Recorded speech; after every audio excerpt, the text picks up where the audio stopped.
ஒவ்வொருத்தரும் ஒவ்வொரு விதமான கான்சியஸ்ல நம்ம வந்து எல்லாரும் இருக்கோம். இப்போ யார் வந்து எந்த கான்சியஸ்ல இருக்கோம் அப்படின்றது நம்ம வந்து இந்த நாலேஜோட நம்ம செக் பண்ணிக்கலாம். ஸோ இங்க ஃபர்ஸ்ட் ஃபர்ஸ்ட் வந்து ஆன்மா முதலாக இங்க பிறவி எடுக்கும்போது சர்வைவல் கான்சியஸ்னஸ்ல மட்டும்தான் இருக்கும். சர்வைவல் கான்சியஸ்னஸ் அப்படின்னு சொல்லும்போது இங்க என்ன அப்படின்னு பார்த்தோம்னா சாப்பாடு, தூங்குறது அண்ட் ரொம்ப பேசிக் நீட்ஸ். நமக்கு இன்னைக்கு என்ன என்ன வேணும்? நம்ம 3 வேளை உணவு, நம்ம இன்னைக்கு என்ன துணி வேணும், நம்ம என்ன ஒர்க் பண்ணணும், இவ்வளவுதான். இதுதான் சர்வைவல் கான்சியஸ்னஸ். இதை தாண்டி அவங்களால வேற எதுவுமே யோசிக்க முடியாது. இன்னைக்கு சாப்பிட்டோமா, தூங்குனோமா, நாளைக்கு என்ன சாப்பிடுறோம், இதுதான் அவங்க பேசுவாங்க.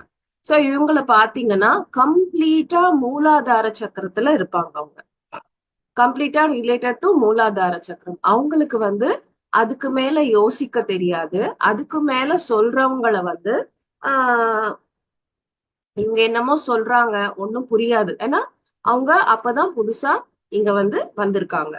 சோ இந்த பூமிக்கு வந்த புதுசுல என்னோட வீடு, ஏன் ஏன் வேலை, என்னோட ரொட்டீன் லைஃப், அவ்வளவுதான். நான் இன்னைக்கு தூங்குனேன்னா, நான் என்னோட வேலை பண்ணேன்னா அவ்வளவுதான். யார் வம்புக்கும் எதுவும் போக மாட்டாங்க. அப்படியே வந்து ஃபுல்லா லைஃப் வந்து அப்படியே வந்து போயிடும் அவங்களுக்கு.